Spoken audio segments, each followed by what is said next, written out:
Syafaat itu apabila di hari akhir nanti, kalau didapatkan dalam hisabnya, amal ibadahnya itu terasa kurang tebal, maka Allah akan menebalkan amal ibadahnya. Kalau pada saat di hari hisab nanti didapatkan kita ini amal ibadah dan iman kita ini tipis, maka Allah akan menebalkannya. Dan kalau takaran amal ibadah kita ini kurang, maka akan digenapkan oleh Allah amal ibadah kita. Itulah fungsi syafaat dari Rasulullah Sallallahu Alaihi Wasallam.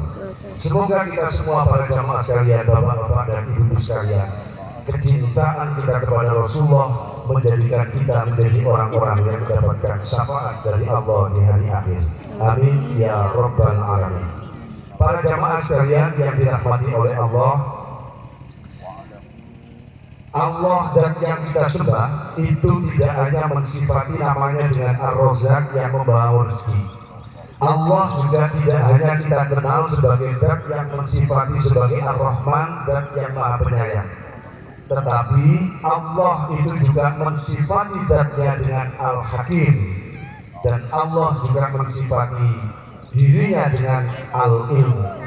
Karena sifat Allah yang Al-Hakim dan ilmu itulah, maka Allah selalu memberikan kebijaksanaan. Al-Hakim, Allah Maha memberi kebijaksanaan di dalam kehidupan kita.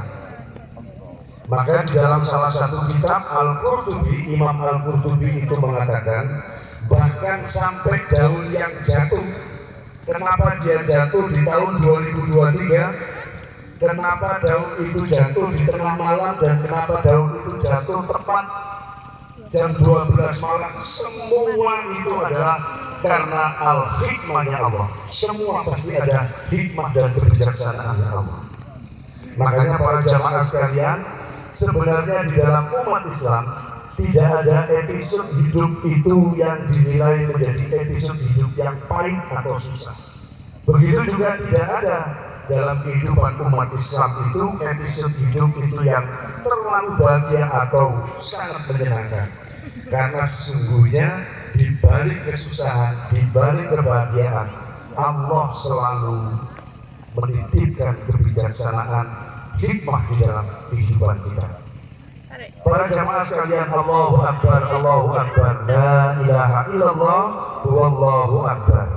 Terutama di dalam Idul Adha ini, di dalam bulan Dzulhijjah ini, maka naudzubillah min dzalik, jangan sampai kita menjadi umat Islam yang tiap tahun hanya melakukan sholat Idul Adha, tetapi kita tidak mampu mendapatkan hikmah dan kebijaksanaan di dalam peringatan Idul Adha. Jamaah sekalian, salah satu tokoh figur yang paling utama untuk kita ambil hikmahnya di dalam bulan Dzulhijjah ini, yang dijelaskan di dalam Al-Quran, tokoh sentral satu-satunya adalah Nabi Ibrahim. Ada 3 cerita besar, saya persingkat biar tidak lama-lama. Yang pertama adalah ketika Nabi Ibrahim, dan ini kita semua sudah banyak mengetahui ceritanya, ketika Nabi Ibrahim melawan Raja Namrud yang sangat zalim, dan Raja Namrud itu mentasbihkan dirinya seperti Tuhan. Nabi Ibrahim pada saat itu tidak hanya dibenci oleh Raja Namrud, bahkan seluruh negeri tidak ada satupun yang tidak membenci Nabi Ibrahim. Makanya di dalam kisah yang diceritakan oleh Ibnu Katsir dalam terjemahan Ibnu Katsir, ketika Nabi Ibrahim ini ditangkap, kemudian dibakar, apinya, kayu bakarnya itu sampai asapnya itu, kalau ada burung yang lewat itu bisa matang. Itu tafsir yang diterjemahkan oleh Ibnu Katsir. Karena saking tingginya. Kenapa?